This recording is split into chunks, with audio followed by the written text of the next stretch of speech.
Good morning দিদি ভাই দাদা ভাইরা, সব তোমরা ভালো আছো তো?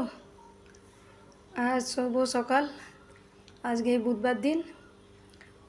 এই সকাল সকাল চা খাচ্ছি, পুজো দিয়ে এলাম চান করে। এই চা বিস্কুট আর একটু গাঠিয়া নিয়েছি, খাচ্ছি। আর আমাদের এই মিঠুও খাচ্ছে।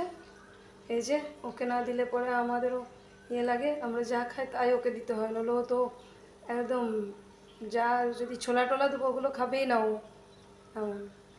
ওকে গাঠিয়া দাও, চানাচুর দাও, ওগুলো বেশি পছন্দ করে না। মিঠু, মিঠু কথা বলো। হ্যাঁ মিঠু, আসো, কথা বলো, কথা বলো। দেখো তোমাকে সবাই দেখছে বন্ধুরা।